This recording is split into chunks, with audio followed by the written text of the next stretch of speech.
So we jump into the third game here. Opening hand is pretty good. We have 2 lands available to us here. Both are blue, which is our priority color. Worst case scenario, if we have no other plays, we do have 2 prisms in hand, so we can get some card draw really early on and find some other things to get the game going in our favor. Opponent starts off here with a Hapless Researcher. This is actually a blue-black Exhume deck, which is really cool. I have one of those I like to play from time to time. I'm going to put down Grotto here just so I can have a lot of options in play to find black mana because of these familiars and edicts that I do have. It's really going to be helpful. It doesn't honestly matter because the prisms are going to give us some opportunity, and actually the prisms are going to be a better option for changing color than the Grotto. But still, you know, getting that in is not going to hurt, not going to help really. So really good start here from my opponent. He does attack, drop me to 19, is able to discard the Crusher thanks to the Researcher here. And does have the Exhume to bring that out. Unfortunately for him, I do manage to draw into one of my 2 edicts that I have actually in the deck, and going to be able to throw that away to kill off the Crusher. Putting down the Mountain just again so I have at least an opportunity to find other colors as I need them. So let's open up his grave here just so we can kind of keep an eye on what he does. He did play a Careful Study. He does throw in a Hand of Emrakul into his graveyard, so plenty of Annihilator that I do not want to be facing. I'm going to look for a lot of opportunities here to find that other teachings, that other edict through teachings, or the wall, so that we can kind of keep that from happening. There are some opportunities here for him to keep a Researcher on the field. Now that he knows I do have Edict, he can keep a Researcher on the field kind of as a preventative measure for when he does get one of these Crushers back into play, or at least one of these Annihilator dudes that I am going to be quite fearful of. So I'm going to look for other things here, such as, Firebolts to try and kill this off. Put down a Familiar, just so we can start getting some damage through. Do draw into a Firebolt here off of that Prism play. I'm going to get an opportunity here. He does Duress and get that out, but I still have an opportunity to flash this back. So draw into Electromancer, have the choice to put down either that or the Familiar.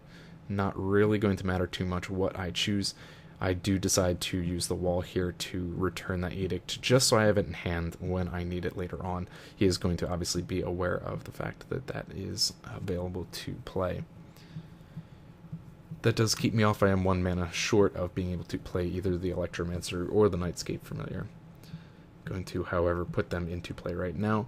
It's a little bit more important, actually, for you to put out the Electromancer here. I do go with the Familiar, but the Electromancer I think is the better play, especially when I have both Edicts in hand and I know I'm going to need them against these Eldrazi. The Nightscape Familiars do reduce the spell cost, but only of the blue and red spells. While it is very important to the deck, when I am going to be looking to play these Edicts, I do want the Electromancer in play so that those costs are reduced. I am going to have only one opportunity here, however, to use an Edict, thanks to tapping out to get other colors going on there.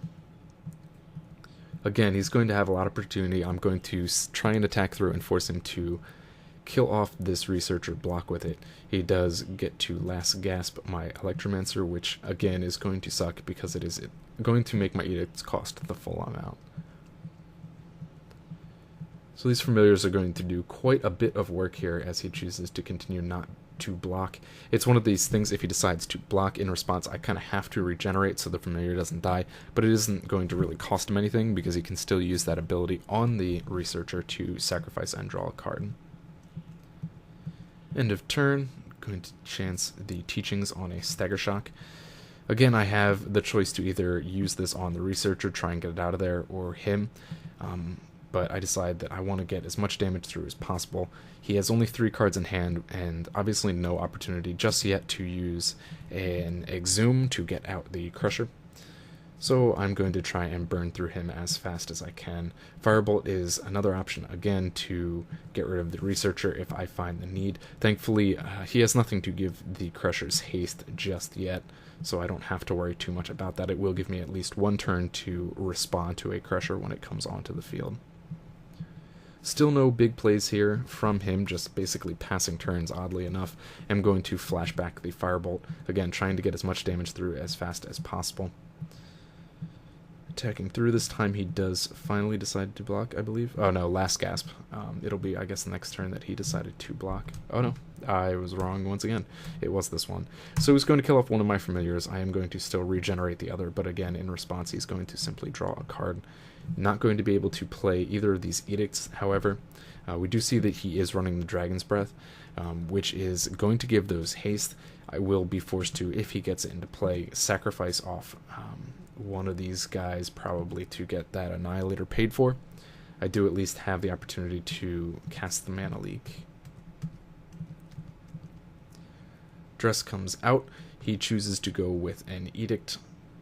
Pretty good choice, I guess. I do only need a Ghostly Flicker to get that back. I do believe I had Teachings still. Yep, Teachings is still in the graveyard. I also have a Firebolt in there, so I can do more damage. I'm only 4 away from this win, so it is not that far off for me. So he does cast a Muddle. He is going to obviously find the Exhume that he needs, and I know that next turn I am going to have to finally worry about that and have an answer ready. Drawn to an island here, going to drop him down to 3.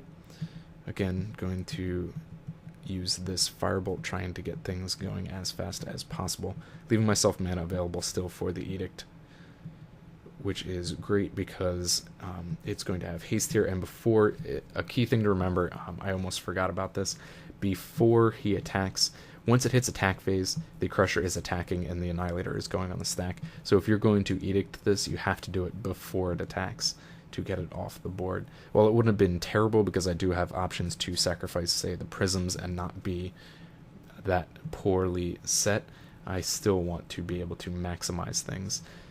Unfortunately for him, he does have a negate, but he did see my hand off the dress, so he did know the Mana Leak was there. I had assumed that the last card in his hand might have been another counterspell, but unfortunately for him, it didn't work out that way. So I am able to take this down. He's at 1 life. Next turn, I would be able to simply attack through for the win.